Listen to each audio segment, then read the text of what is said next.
Have you ever witnessed a moment so charged with injustice that it felt like the air itself was on fire? Picture this: a confident black woman. Ebony Jackson steps into Hartsfield-Jackson Atlanta International Airport, holding a valid first-class ticket. She's poised, successful, and excited to take a well-deserved trip. But in the blink of an eye, the mood shifts. An airline staff member, eyes cold with prejudice, denies her that seat. The tension crackles. Ebony stands firm, prepared to fight for what's rightfully hers. Little does everyone know her husband is about to arrive with 30 imposing bodyguards, ready to unleash a tidal wave of retribution. It was just after dawn when Ebony Jackson's alarm buzzed in her penthouse apartment overlooking Atlanta's skyline. She awakened to a crisp, clear day, one of those mornings that promised good fortune.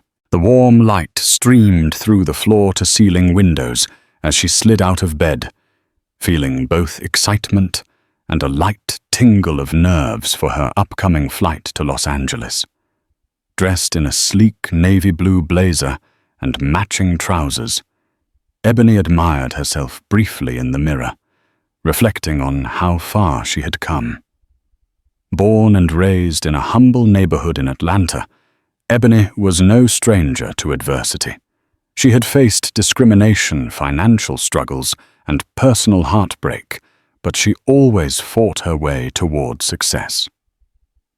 Now a recognized advocate for children's education and an entrepreneur in the tech world, Ebony was headed to LA to speak at a fundraising conference aimed at bridging the digital divide in underserved communities. She glanced at her watch, 6:15 a.m. Her flight didn't leave until 9:30, but Ebony was no fan of last-minute rushes. Besides traveling in first class, still gave her that buzz of pride she had earned this comfort through countless hours of hard work. She called for the car to pick her up, her heart full of anticipation for what lay ahead. Upon entering Hartsfield-Jackson Atlanta International Airport, a bustling epicenter of domestic and international travel, Ebony inhaled the whirl of coffee aromas and the hum of rolling suitcases. She loved the energy of airports, the convergence of so many stories, destinations, and dreams. Navigating the crowd with casual grace, she made a beeline for the Delta Airlines check-in counter, a real and reputable name that symbolized progress and possibility, especially with its Atlanta roots. This was far from Ebony's first time traveling first class. In fact, her new position as co-CEO of a thriving tech startup often demanded it. Yet she never lost that small spark of wonder each time she saw her boarding pass reading Seat 2A or 3B. For her first class wasn't just a luxury, it was a symbol of how hard work and determination could reshape a person's life. She approached the counter, received a polite smile from the agent there, and confirmed her reservation. Tucking the boarding pass carefully into her blazer pocket, Ebony felt her phone buzz. A text message from the event organizer in LA read, "Safe travels. So excited to have you speak today." Ebony smiled, replying with a quick, "On my way." Then she headed toward security, feeling optimistic for what she believed would be a routine journey. Security checks at Hartsfield-Jackson were typically lengthy but predictable. Ebony breezed through answering standard questions and passing every check without a hitch. After collecting her laptop and shoes from the bins, she slid her luggage handle out and made her way to the departure gate. Her gate was near the far end of Concourse B, an area she knew well from previous business trips. She found a seat near a charging station, careful to keep her phone's battery topped up. Ebony took note of the gate agent on duty, a middle-aged woman with stern features, pinned-back hair, and a posture that seemed perpetually stiff. The woman's name tag read, Ms. Townsend. Ebony couldn't help but notice Ms. Townsend giving her an odd glance now and again.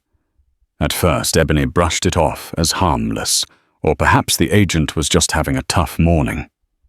But the disapproving looks continued an unspoken tension that Ebony tried to dismiss. She occupied herself with reviewing her speech for the conference, reading the highlights she planned to emphasize about educational reform and digital tools for marginalized youth. Every once in a while, Ebony's eyes drifted up to Ms. Townsend, who would shoot another grim look her way. Ebony decided not to let it rattle her. She had a plane to catch and a stage to speak on, nothing more, nothing less. Boarding began right on schedule. The gate agent's voice crackled over the loudspeaker. "We will now begin boarding for Delta Flight 2789 to Los Angeles." First-class passengers and Sky Miles Diamond Medallion members may board first. Ebony stood, smiled at an elderly couple who let her pass and approached the boarding lane marked Sky Priority. The tension she had felt from Ms. Townsend's glaring stares lingered in the air, but Ebony kept her composure. Presenting her boarding pass, she offered a polite "good morning," hoping to set a cordial tone. Ms. Townsend, however, did not reciprocate. With a frown, she scanned the pass and pursed her lips. "Ma'am, you need to step aside," she said brusquely. Confusion flashed across Ebony's face. "Is there an issue with my seat?" she asked, voice calm but uncertain. Ms. Townsend narrowed her eyes. "This ticket. It's not valid for first class. I see that you must have made a mistake. You'll have to go to the main boarding line or see the service desk." For a second, Ebony thought she might have pulled the wrong ticket.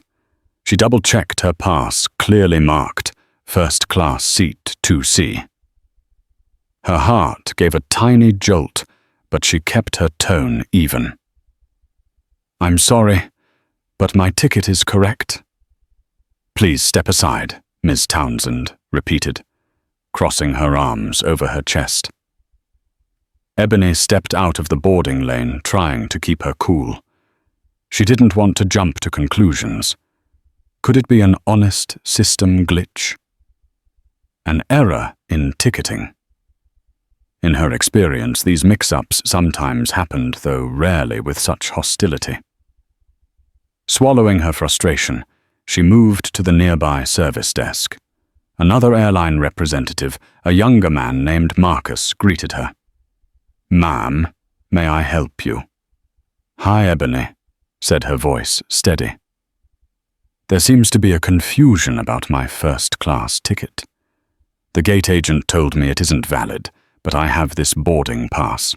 Can you confirm my seat, please?" Marcus typed swiftly on his computer, occasionally squinting at the screen. Ebony noticed the furrow in his brow. He turned to her, expression apologetic. "I see a first-class seat booked under your name. Everything checks out. Not sure why Ms. Townsend would say otherwise." Relief mixed with annoyance swept over Ebony. "I'd appreciate your help in clearing it up so I can board." Marcus nodded. "Let me walk you back to the gate and clarify this. I'm not sure if there was a technical glitch with the scanner or what, but I'll straighten it out." Ebony followed Marcus, bracing herself. She hoped Ms. Townsend's odd attitude was just a misunderstanding that would quickly be resolved. Little did she know this would be only the beginning of a much larger storm. Returning to the gate, Ebony stood beside Marcus as he politely addressed Miss Townsend. "I've confirmed her booking, Ms. Townsend. Her seat in first class is indeed valid," he explained, sliding a small printout across the desk, presumably a recheck of Ebony's ticket reservation. Ms. Townsend barely glanced at it. Instead, she snapped, "I already told her there's an issue. We have an oversold situation in first class, and the computer must have auto-assigned her. She doesn't have the correct fare type." Ebony felt her pulse quicken. Oversold or not, if I booked and paid for a first-class seat, I have a right to it, she said firmly, trying to keep her temper in check. Miss Townsend's lips curled in a thin smile that dripped with condescension. I don't believe that seat was meant for you. Let's not make a scene. You need to step aside so the other passengers can board. Heat flared in Ebony's cheeks. This was more than a misunderstanding. This was outright dismissal.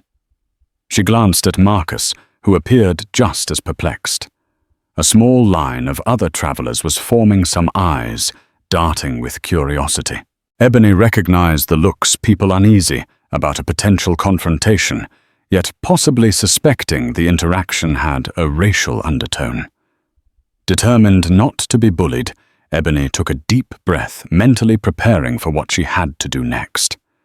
Ebony's hands trembled slightly, but she held firm.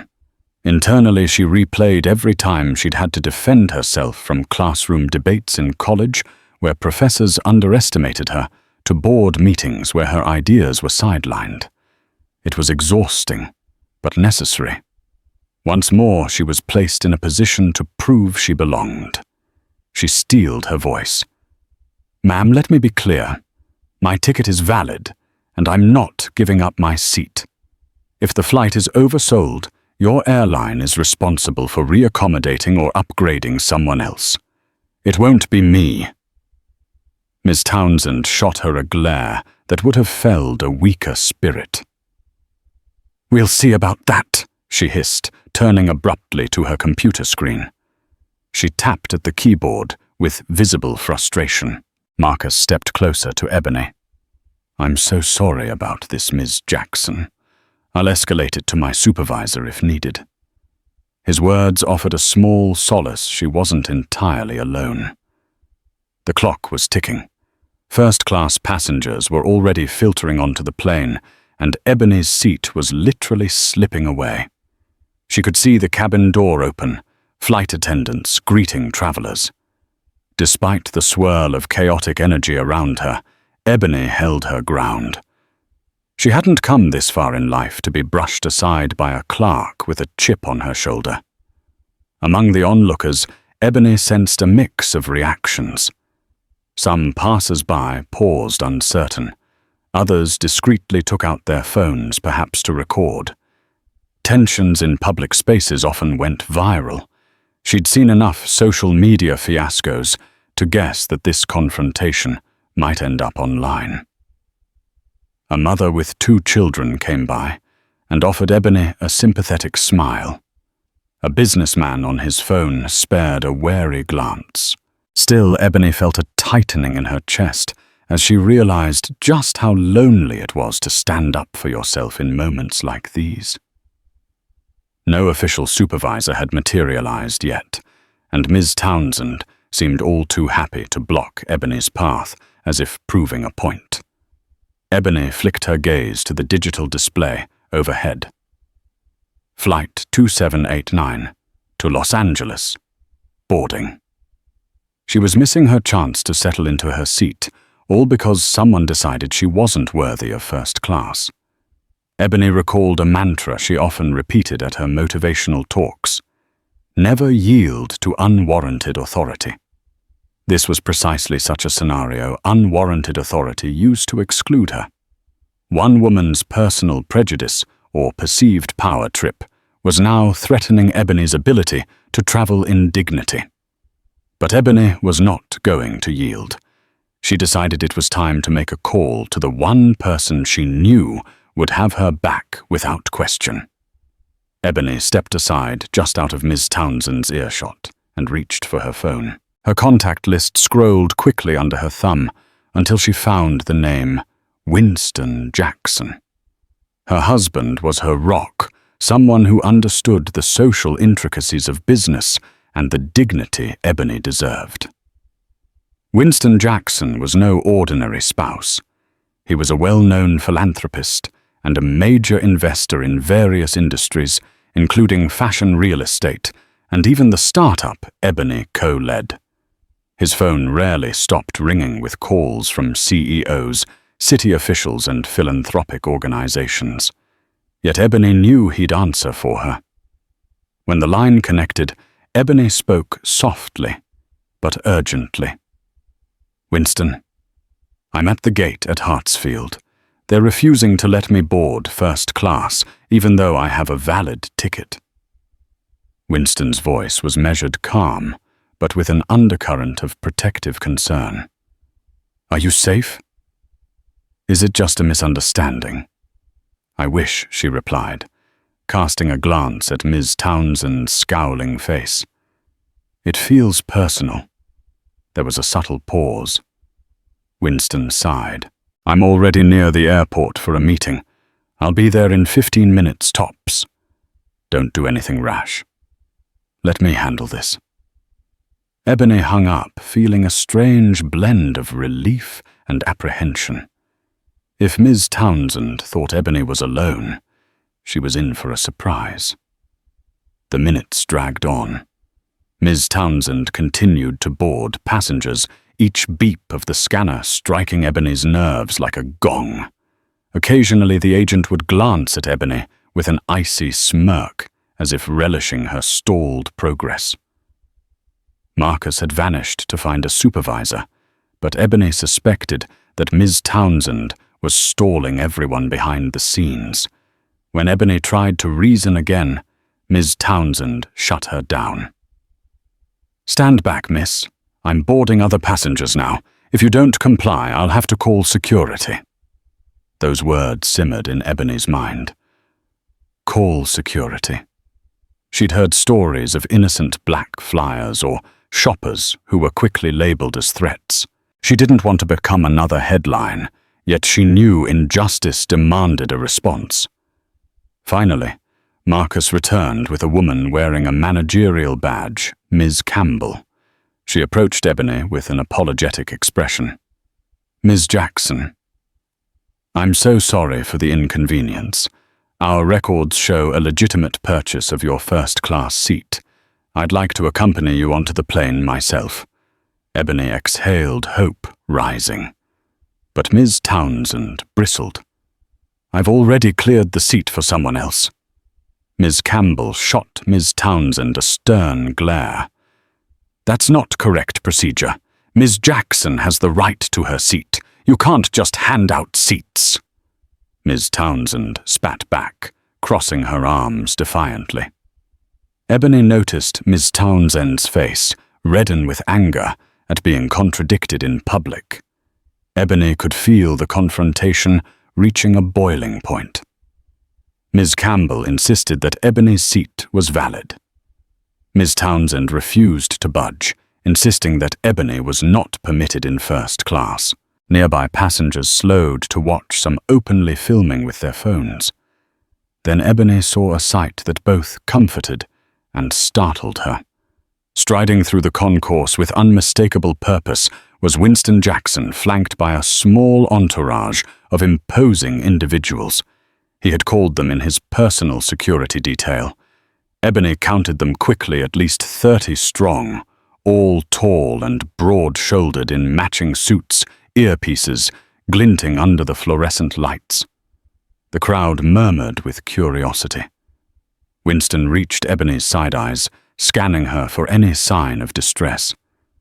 Finding her outwardly calm but obviously upset, he turned his focus on Ms. Campbell and Miss Townsend. "Is there a reason my wife is being denied her seat?" he asked, voice sharp with a controlled edge. Ms. Campbell cleared her throat. "Sir, I'm Ms. Campbell, one of the supervisors here. We have confirmed Ebony's first-class seat. We are trying to rectify the situation." She made a pointed glance at Ms. Townsend. Winston's jaw set. "Then rectify it," he said quietly, but with an unmistakable authority. The circle of security guards stood behind him, an intimidating presence that seemed to make Ms. Townsend even more defensive. At the sight of Winston and his security detail, the entire gate area seemed to hold its breath. Some travelers stepped back, not wanting to be caught in the crossfire. Others leaned in, adrenaline fueled by the spectacle of a high-stakes standoff. Ms. Townsend's eyes flicked nervously from Winston to the line of bodyguards. She tried to maintain her composure, but her voice quivered with irritation and perhaps a hint of fear. "Sir, I'm simply following protocol. We're oversold in first class, and there's no seat for your wife." Winston took a measured breath, then calmly reached into his jacket pocket and produced Ebony's printed reservation and ticket receipt. "This is a fully paid first-class fare. Unless you're implying this document is forged or invalid, you have no grounds to deny her boarding. I suggest you correct your approach." For a moment, Ms. Townsend looked like a cornered animal, unsure whether to double down or concede. Her lips trembled. "I don't have the authority to." Ms. Campbell cleared her throat loudly. "That's enough. I am the supervisor here. Ms. Townsend, please grant Ms. Jackson immediate boarding." Ebony exchanged a brief look with Winston. She was grateful for his unwavering support, but also felt the sting that it took such an overpowering display of force to secure her basic rights. Just when it seemed the situation might resolve, a flash went off. Someone had taken a photograph. Ebony turned to see several people with smartphones raised, capturing this bizarre collision of class privilege, racial prejudice, and show of power. She grimaced inwardly. She never wanted to make a scene, but it was too late. The moment was already becoming a public spectacle. Ms. Campbell gestured for Ebony and Winston to move toward the boarding corridor. "Let's go," she said gently. "I'll personally escort you to your seats." But as they tried to proceed, Ms. Townsend made a final stand. "I don't care who you think you are," she hissed at Ebony. "You people are always trying to game the system. This time, you won't." That statement echoed across the gate area, sharp as a whip. Audible gasps erupted from bystanders. Winston's bodyguards tensed, several exchanging incredulous looks. Ebony's entire body went rigid, stunned by the blatant prejudice laid bare. Time froze for an instant, the air thick with a disbelieving hush. Winston's voice, low and shaking with controlled anger, cut through the silence. "You've said enough. Ms. Campbell, we need to speak with higher management, immediately." In moments, Ms. Campbell radioed another higher-level manager. Meanwhile, Ebony could scarcely believe the words that had left Ms. Townsend's mouth. "You people are always trying to game the system." That phrase hammered against Ebony's mind, bringing forth memories of every microaggression she'd faced in corporate boardrooms, social events, or even in casual day-to-day life. A tall man in a crisp white shirt and tie appeared sporting the name tag Mr. Green, operations manager. He approached with an air of authority and mild exasperation, clearly aware that a major conflict was in progress. "What's happening here?" he asked, eyeing Ms. Townsend. Ms. Campbell quickly briefed him, summarizing Ebony's valid ticket, Ms. Townsend's refusal, and the slur she'd just uttered. Mr. Green's expression darkened.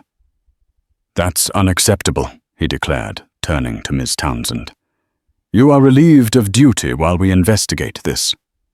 Ms. Townsend opened her mouth as if to argue, but Mr. Green silenced her with a raised hand. "Go to the staff office, now."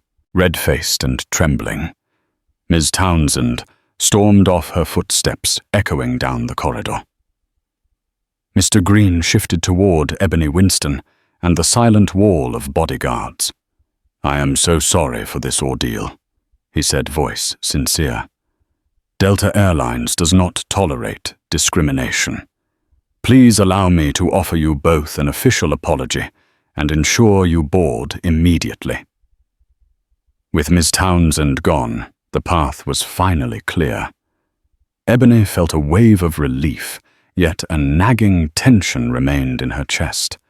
This couldn't just be smoothed over with a polite apology. Nonetheless, she and Winston followed Mr. Green and Miss Campbell down the jet bridge toward the aircraft door. Winston's bodyguards stayed behind at the waiting area, forming a quiet line that passers-by gazed at with a mix of awe and nerves. Inside the plane's first-class cabin, Ebony was greeted by a flight attendant with a warm smile. "Welcome aboard, Miss Jackson." The attendant's tone was professional, though Ebony could see a flicker of concern in her eyes, perhaps from hearing about the commotion at the gate. Ebony took her seat 2C exactly as her boarding pass specified. Winston sat beside her in 2D. He'd managed to book a seat on the same flight last minute, thanks to his connections. She placed her carry-on overhead, exhaling deeply. As the boarding process completed, Ebony tried to settle into the plush leather seat. Yet the tension still sizzled beneath her surface. A swirl of emotions clashed inside her: relief, anger, embarrassment, and a fierce sense of having to fight for every inch of her rightful space in this world. Only the hum of the plane's engines offered any semblance of calm.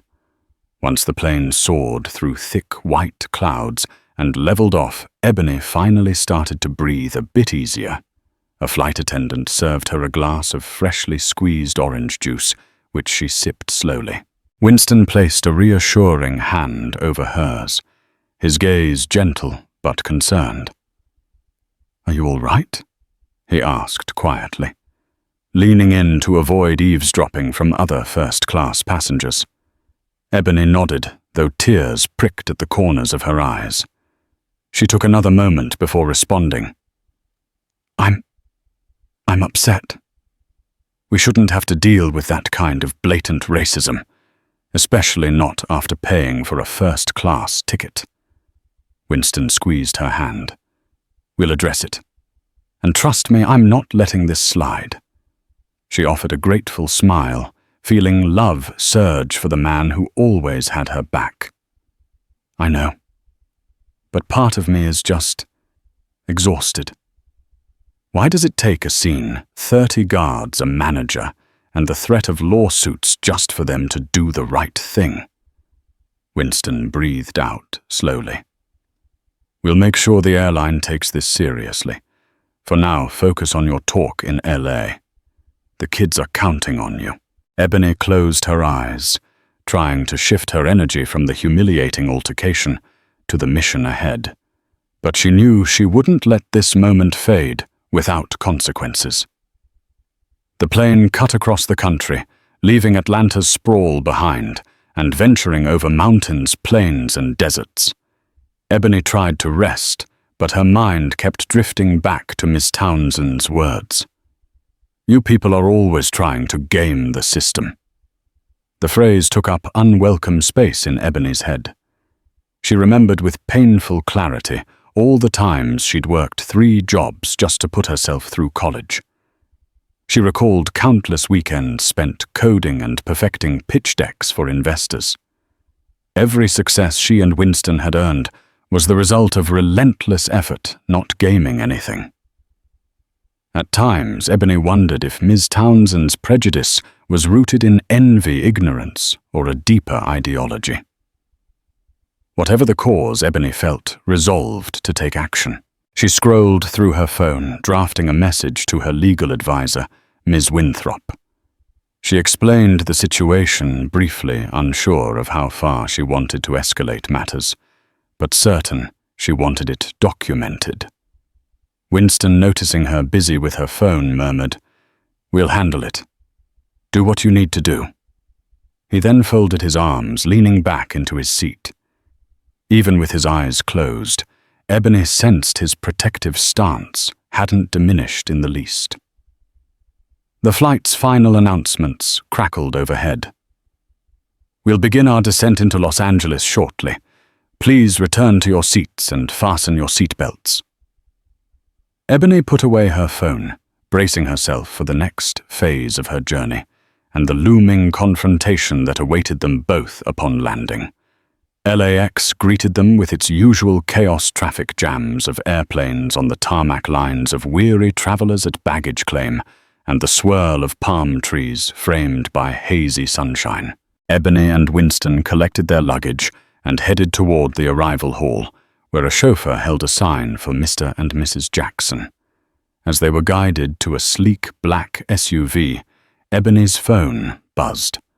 A local news reporter wanted a statement about the airport altercation. Ebony's brow creased. Word had spread faster than she anticipated. Then came another buzz, this time from Ms. Winthrop, her legal advisor. "Hi, Ebony," Ms. Winthrop said, when Ebony answered. "I'm sorry to hear about what happened. Do you have a moment to fill me in on the details?" On the drive, Ebony replied, glancing at Winston, who gave a nod of approval. They slid into the back seat of the SUV Ebony, launching into a summary of events for Ms. Winthrop's records. She mentioned Ms. Townsend's name, the presence of Winston's bodyguards, the manager's apology, and the hateful remark heard by a crowd of travelers. When the call ended, Ebony sighed, leaning her head against the seat. She had just survived one trial, but dealing with the aftermath publicly and legally might be an even taller mountain to climb. Time refused to slow down for Ebony. Upon arriving at the upscale hotel, there was barely a moment to change clothes before she had to rush to the conference venue. Held at a chic downtown location with modern architecture and vibrant murals, the conference was a gathering of philanthropic leaders, tech innovators, and educational activists. Cameras flashed, people chatted in the corridors, and the energy buzzed with optimism. Yet Ebony found it difficult to match that optimism. The morning's ordeal clung to her mood. Still, she knew she had a responsibility to the young people who would benefit from the programs her speech might fund. Winston took a seat in the front row.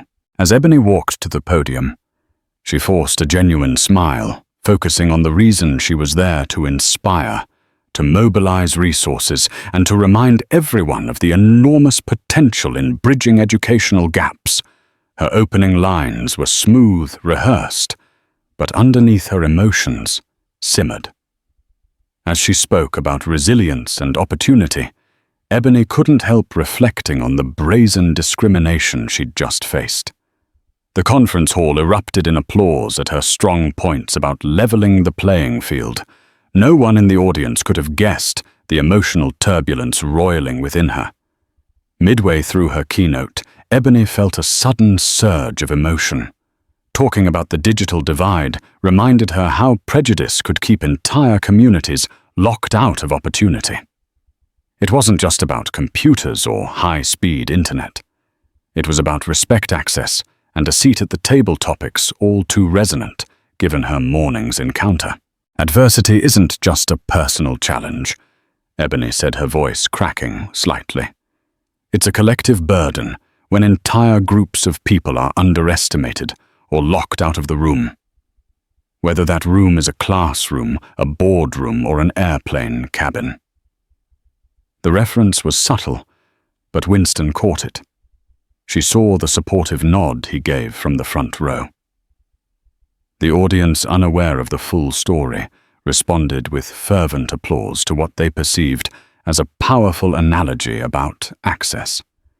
In that moment, Ebony's tears threatened to spill over, but she held them back. Drawing a deep breath, she pressed on with her final points about the power of public-private partnerships, about how each donation could transform the lives of children across America. She ended her speech to a standing ovation. Despite the turmoil inside her, Ebony felt an undeniable sense of purpose. She would channel this day's conflict into fuel for change. A press event followed the keynote. Reporters gathered around ebony cameras, rolling microphones thrust forward. Most questions centered on her philanthropic goals and the success of her tech venture. But eventually, the delicate subject emerged. One reporter asked Ms. Jackson, "Rumors are circulating online about a dispute you had at the Atlanta airport this morning. Could you clarify what happened?" The question hung in the air. Ebony glanced at Winston, who gave a barely perceptible nod of support. She stepped up to the microphone. "I'm aware of some footage circulating. All I can say is I was unjustly denied access to a seat I'd lawfully purchased. The matter is under review with the airline, and I'm confident it will be resolved in a fair manner." Another journalist jumped in. "Is it true your husband arrived with 30 bodyguards to address the situation?" A flicker of amusement crossed Ebony's face. "My husband is a well-known philanthropist and businessman who employs security for certain events. They happen to be there to ensure my safety, given the tension. Let's just say it was a complicated morning." Questions kept coming, each more probing, but Ebony held her composure, reiterating her stance without giving away too many details. She wanted a formal investigation to take place first, ensuring accountability was thoroughly pursued. Meanwhile, back in Atlanta, the fallout had already begun. The video clips of Ms. Townsend's refusal to board Ebony, coupled with her hateful remark, had circulated rapidly on social media. Delta Airlines' corporate office caught wind of the incident, and within hours, an internal investigation was launched. Ms. Townsend's behavior was a major liability threatening the airline's public image and potentially violating anti-discrimination laws. In a statement to the press, a Delta representative expressed regret for any distress caused, emphasizing that the airline upholds the highest standards of inclusivity. They promised a swift and thorough examination of the incident. Privately, executives scrambled to handle the PR crisis. People across social platforms used hashtags like #FlyingWhileBlack and #StandWithEbony, demanding accountability. The uproar wasn't just contained to Twitter and Facebook. Advocacy groups and civil rights organizations stepped in, some calling for boycotts, until the airline demonstrated genuine reform. Ebony's phone blew up with messages of support from friends, colleagues, and even strangers who sympathized. She was thrust into a spotlight she'd never sought. As Ebony and Winston relaxed for an hour in their hotel suite after the conference, they exchanged updates, reading the flood of social media comments. Ebony felt both heartened by the support and burdened by the magnitude of the situation. Within 2 days, Ms. Winthrop confirmed that the airline had offered Ebony a formal apology and significant compensation, a round-trip first-class pass for any destination, plus a monetary settlement. But Ebony wasn't just interested in personal gain. She pressed for an official policy review, mandatory diversity training, and public disclosure of how the airline would handle future incidents. Delta, understanding the gravity of a potential lawsuit and the negative press, agreed. They also confirmed that Ms. Townsend had been terminated, citing gross misconduct and violation of company policies. Ebony's eyes widened when Ms. Winthrop relayed the news. While a part of her was relieved, another part felt pity. Prejudice sometimes was ingrained by ignorance or environment, but consequences had to follow such harmful actions. Winston hugged Ebony gently. "You stood your ground. This is what happens when justice aligns with public opinion. She earned her own downfall by refusing to treat you with basic human decency." Ebony nodded, thinking about how a single moment of bigotry might have ruined Miss Townsend's career. Yet Ebony didn't allow herself too much sympathy. Miss Townsend's words weren't just a slip of the tongue. They were a glaring window into her world view. and Ebony knew the only way to dismantle such attitudes was through firm accountability. After the dust settled, Ebony received a surprising email. It was from a local TV station in Atlanta, inviting her and Ms. Townsend to participate in a moderated discussion about racial biases in customer service. The proposal was unique, an opportunity for both sides to speak.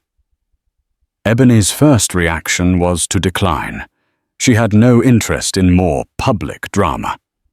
But the station insisted it could serve as a platform for broader understanding and healing. Ebony wavered. On one hand, the last thing she wanted was to stand beside Ms. Townsend again. On the other, she recognized the power such an event could have in exposing and addressing the systemic issues behind these incidents. A week later, Ebony forwarded the email to Ms. Winthrop. "Should I do this?" she typed. Ms. Winthrop's response was nuanced. "Only if you feel it can further your cause without causing you emotional harm. Remember, you owe nobody a platform." Ultimately, Ebony decided to hold off.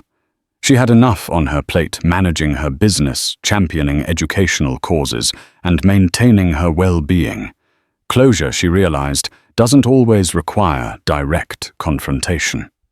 Sometimes the loudest statement was simply to rise above and continue her mission. Back in Atlanta a few days later, Ebony found her schedule packed with community events. Word of her ordeal inspired a surge in donations to her foundation, which aimed to bring coding classes and computers to low-income schools. Churches, youth centers, and corporate sponsors reached out eager to collaborate. One weekend, Ebony hosted a community meet and greet at the John Lewis Invictus Academy in Atlanta, where she donated dozens of laptops. Speaking to a crowd of students and parents, she emphasized the importance of perseverance against prejudice. "We can't always prevent negative encounters," she told them, "but we can control our response. We can stand up, demand respect, and use our voices to call for change." The applause that followed bolstered her spirit. Meeting bright-eyed kids who'd only ever dreamed of owning a personal computer reaffirmed her commitment. She might have faced discrimination in first class, but she wouldn't let that overshadow the work she'd dedicated her life to. After the event, a young black girl approached Ebony. "I saw the video," she whispered shyly.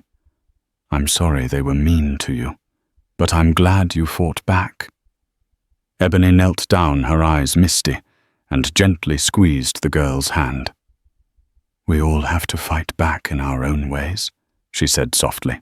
As Ms. Winthrop guided Ebony through the process, it became clear the airline's swift action firing Miss Townsend, issuing a public apology, and instituting new training had substantially met Ebony's immediate demands. Legal recourse remained an option, but Ebony weighed the emotional toll it would exact on her. She concluded that the airline's changes and accountability were for now enough to move forward.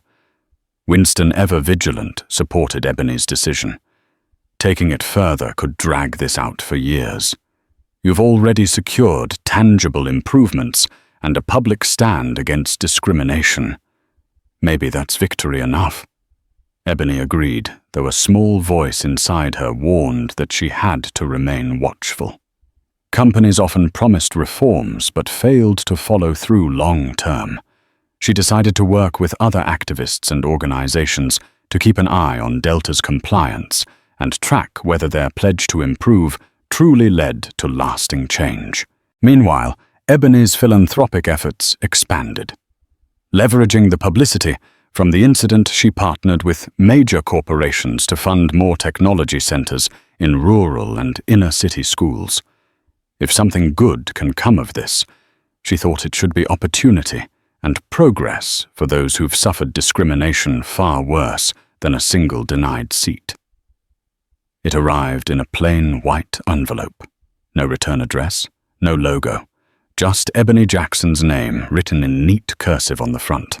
Her assistant had placed it in the middle of her desk, without much thought, alongside business proposals, grant applications, and the usual correspondence. But something about its simplicity made Ebony pause. She opened it slowly, unfolding a single sheet of lined paper. It was a handwritten letter from Ms. Townsend. The same Miss Townsend who had denied her boarding months ago. The same woman who had muttered those cutting words, "You people are always trying to game the system." Ebony's breath caught as she read the first line. "Dear Miss Jackson, I know I am likely the last person you want to hear from, and I wouldn't blame you for discarding this letter unread. But I hope you'll give me just a few moments of your time." The letter was surprisingly raw. Ms. Townsend admitted she had been terminated, struggled to find work, and faced judgment from her community, and even her own family. She didn't excuse her actions, didn't try to blame it on stress or airline policy. Instead, she acknowledged them, owned them. "The truth is, I was bitter, resentful of the world, of people who seemed to have everything I'd worked for and never reached. I didn't know how much anger I had inside me until I saw your face and chose to take it out on you. It wasn't just unprofessional, it was ugly, and it was wrong. I've since started attending racial sensitivity workshops and volunteering at a local community center in a neighborhood I used to avoid. I'm learning slowly what I should have known long ago." Ebony sat in silence for several minutes after reading it. Her emotions were conflicted: anger, sorrow, disbelief, and an unexpected twinge of empathy. People change, she thought. But how much change was genuine? Was this repentance or damage control? And yet, she believed in accountability. She also believed in growth. Later that evening, she sat at her desk again and reached for a pen. Her response was short, deliberate. "Ms. Townsend, thank you for your letter. I appreciate that you took the time to write with honesty. While I cannot erase what happened, I believe everyone deserves the opportunity to grow if they are truly committed to doing better. Respect and dignity are not privileges. They are rights. I hope you continue the work you've begun. The work within. Sincerely, Ebony Jackson." She folded the note, placed it in an envelope, and sealed it. Ebony didn't offer forgiveness, not yet. But she offered something just as powerful: a mirror and a path forward. And maybe in a world too quick to cancel and too slow to understand, that was the first step toward something better. The Jackson home in Atlanta buzzed with warmth, laughter, and the clinking of glasses. Twilight painted the sky in soft streaks of purple and gold as the city exhaled beneath the glow of string lights decorating the patio. Tonight wasn't about work or speeches. It was about celebration. It was about family. Ebony and Winston had opened their home to the people who mattered most. Family, close friends, longtime mentors, and trusted colleagues to mark the launch of their new scholarship initiative aimed at supporting underrepresented youth in tech and entrepreneurship. The evening air was filled with the smell of roasted vegetables, honey-glazed chicken, and Winston's signature bourbon barbecue skewers sizzling on the outdoor grill. Conversations flowed freely from education to business to childhood stories that still made everyone laugh until their sides ached. At the head of the table sat Winston's mother, a retired school teacher whose presence always grounded the room. She tapped her fork gently against her glass and stood slowly, her voice carrying the weight of wisdom and deep affection. To my daughter-in-law, she said, her eyes locking with Ebony's, for turning a painful injustice into a pathway for so many others. And to my son, who stood by her side when it mattered most. You both remind us that dignity, grace, and love can outshine any moment of ignorance. A hush fell, and then applause broke out, heartfelt and thunderous. Ebony smiled, her eyes misting as Winston leaned over and pressed a kiss to her temple. Winston's father, a typically reserved man who had built a quiet empire in logistics, cleared his throat next. "Ebony," he said, lifting his glass. "I may not say much, but I've watched how you've carried yourself through insult, through pressure, through public scrutiny. You've done more than endure. You've led, and I'm proud to call you my daughter." Ebony bit her bottom lip, emotion surging behind her composed exterior. These weren't public statements or polished sound bites. These were the voices of those who knew her best, who had seen the quiet tears after board meetings, where she was talked over, the late nights of self-doubt, the resilience etched into every inch of her journey. Later that night, Ebony and Winston stood on the balcony of their home, arms wrapped around each other, as the lights of Atlanta twinkled below. The music from inside faded into the background. Sometimes, Ebony whispered, "I wonder if we'll ever stop having to prove our worth." Winston held her tighter. "Maybe not, but we'll keep proving something greater than nothing. Not ignorance, not bias, not injustice can stop us from rising." She turned her head, resting it on his shoulder, the city humming beneath them. In that moment, Ebony didn't feel like someone fighting a battle. She felt like someone building a legacy together with the man who always had her back and the family that stood beside her. And that was strength no one could take away. The morning air was cool and crisp, tinged with the smell of dew and fresh mulch. As the sun crested over Atlanta's low skyline, Ebony Jackson pulled into the parking lot of a local community center nestled in a neighborhood often overlooked by city developers. Today was different. Today, something was blooming. She stepped out of her car and paused, admiring the modest building that now housed 2 fully furnished computer labs that hadn't existed 3 months ago.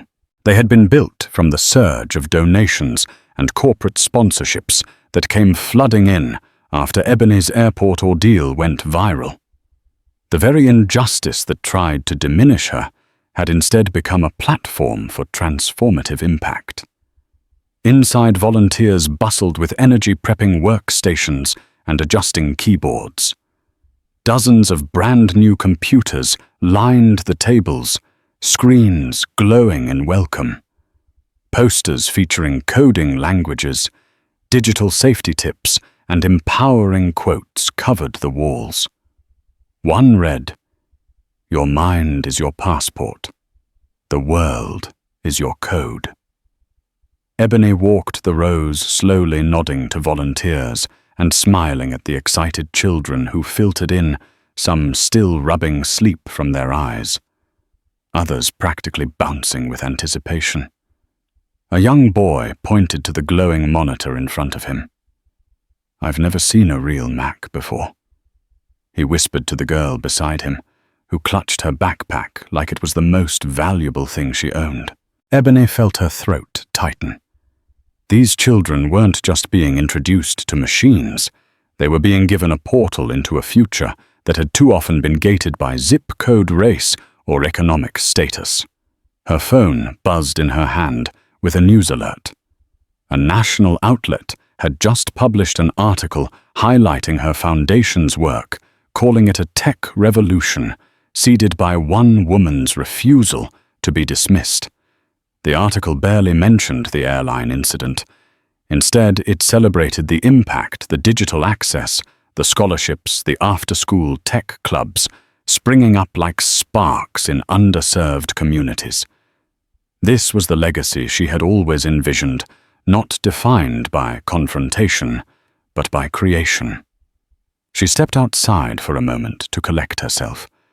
Near the entrance, a small group of parents waited. One mother, holding the hand of a little girl no older than 8, approached Ebony shyly. "Ms. Jackson," she said, her voice quiet but firm. "Thank you. My daughter dreams of building video games. Before today, we didn't even have Wi-Fi at home." Ebony crouched to the girl's level and smiled. "What's your name, Imani?" the girl whispered.